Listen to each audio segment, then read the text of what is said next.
The starting point for any scrapbook page for me is faith. Faith that if I begin moving my photos around on the canvas, the story and the design will emerge. Watch me make the fussy ones and see where my faith took me on this day. See my starts and misstarts, see my movement forward and the final result. Along the way, learn about layout design and figure out what story you want to tell about your life.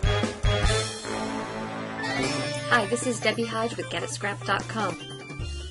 These are 3 photos of my son and I from a trip to Niagara Falls. My husband had a business trip, and on this afternoon, oh my gosh, actually it had been a rough afternoon.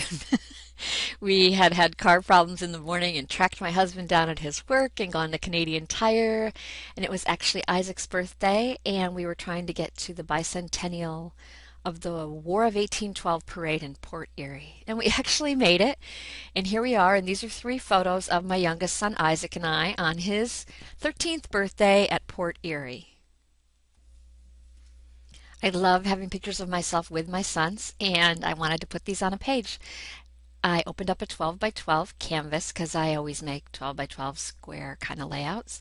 And I dragged the first photo on, and I was also looking at the photos, and I'm trying to figure out what's the story here. Am I just going to say, nice day, love you? And I also notice I really don't want my the bottom of my legs in here, so I moved this photo down low. And that's how I began, and I'm thinking about what's the story going to be and how am I going to lay things out. And I remembered that I made some sketches a few days ago. So I went over and took a look at those sketches, and I found this one, and what I liked from it were those banners. As I've been looking at my photos, I've been looking at the details in them, and the story's starting to become clear to me. And it really does come out of these concrete details. That green chair that Isaac's sitting in, we had not brought with us. I'd hiked over and gotten it once we got to the parade because I like everything just right, and we only had 2 chairs and I wanted 3. And I'm also noticing we're sitting in our 3rd spot that we had picked out for the parade. So this really highlights something about Isaac's personality and my personality. So my journaling comes out of that. Isaac, you and I are the fussy ones in the family. When we go to a performance, we like good seats. When we go out to eat, we don't want to go to a fast food place. Dad and Josh, on the other hand, have the attitude of, it is what it is. And additionally, don't make waves. There's probably a happy medium between the 2 attitudes, and perhaps the 4 of us when we're together hit that balanced point. On this day, though, Josh was outnumbered by the 2 of us. We were at a parade for the bicentennial of the War of 1812 in Port Erie, and after a bumpy start to the morning, car problems, and a run to Canadian Tire, we actually made it to the parade with time to spare. And so, me being me, I hiked over to another Canadian Tire while you guys waited for the parade to start and bought a 3rd lawn chair. We only traveled with 2. And then I thought we should move from where you guys were sitting because of the sun and the curve of the street. And then when the parade started, you and I thought we should all move again. Josh really didn't want to, but he was outnumbered by the fussy ones. And as I finished the journaling and put in there, he was outnumbered by the fussy ones, I then had my title. Now it was time to get the other 2 photos on. You might think, well, why 2 more photos? You got 1 good photo, you've got all that journaling, do you really have the space for it? Do you really want to crowd the page? I just like multiple photos, and I also loved the different looks my son had on his face, and I feel like when you see a series of photos, you see the relationship revealed through that series of photos. I'm not a big videographer. I really like photos, so a series of photos is as close as I get to motion scrapbooking. And I'm cropping them up, and I'm looking for ways to fit them on the page, and this is looking like a pretty blocky design, so I'm working with alignments. The balance was feeling off here. The text felt really light against the 2 photos and the banners all along the right side. So now I started playing with how I could move things and get a better balance between the heaviness of the photos and the lightness of the text on the page. And the other thing that I'm doing is I'm using those banners to define the right column, the column along the right. So I'm going to have alignments of the photos on the left column and the text underneath the banners on the right. So notice how I line things up there. At this point I'm looking for a place to put my title, and it didn't seem right to put it over the 2 smaller photos because then it was up there with the banners and there was just something about balance that didn't work. So I'm going to try moving one photo up and making a space for it in between the two photos. I'm also figuring out, am I going to use alphas? Am I going to just use a font? And it occurs to me fussy should be maybe a script or elaborate kind of font. So I went off on a quest for the perfect script font for this and settled on Cookie.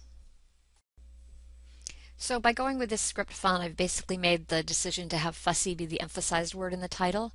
When I have multi-word titles, I usually like to have really nice contrast between the way I render the different words. So now I'm looking for a way to do ones, and I tried a stamped alpha, then I started looking through my alpha products and I found this paper alpha, and I really hadn't even thought about color yet.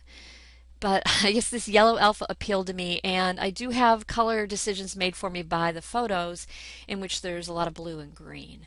So that yellow goes with that really bright green there. I'm not sure why I picked it.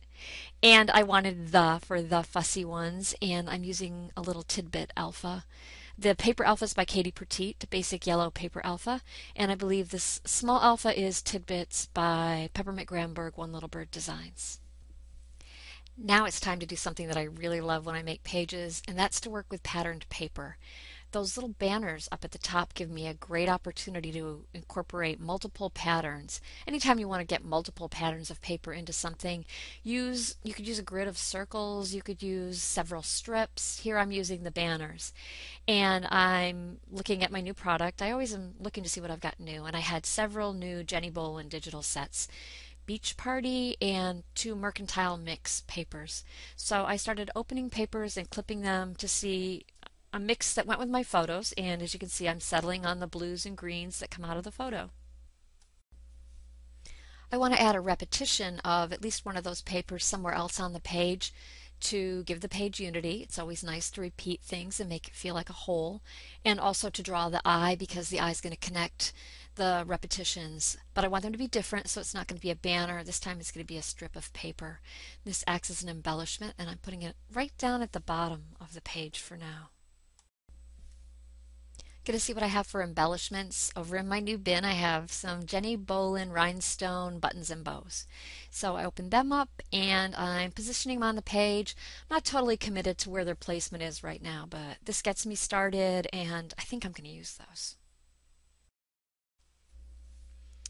Okay, so now I'm going to change my title color to blue to match that banner up at the top right because again I want repetitions to draw the eye around the page. So now there's blue in that banner at the top, there's blue in the title, and there's also a blue gem in the middle of the button at bottom right, so that makes a visual triangle. I'm adding a digital stroke to the title word fussy and a drop shadow so it'll stand out from my canvas, which I haven't picked out yet. Also, I'm adding drop shadows now to everything because I think getting close to done. I've got photos, title, journaling, embellishments. I'm getting there, so now I'm going to add the drop shadows. Here's the point at which I really could have put a background canvas behind it and called it done. Like seriously, it's done. But I like hanging out with my photos. I like playing with the design. And something was feeling off to me about the balance of that journaling block against the two photos. It was just, I don't know, I didn't like it. I'm usually watching some kind of TV series on Netflix. I would think I was either deep into The Walking Dead or Jericho when I was making this page. So I've got my iPad going next to me. I'm watching a TV show. I'm hanging out with my photos. I'm moving things around and looking for the right balance. Okay, now I think I've got my balance and I just want to add some more embellishing touches. I'm going to add a circle of pattern paper down below the button. I'm going to add a strip of pattern paper behind the title. I'm going to add a strip of pattern paper up at top left behind that photo. And I'm going to add another strip of photo down at the bottom, another strip of pattern paper down at the bottom. I like patterned papers. I like adding those bits of colors. I like adding multiple visual triangles that make connections between things.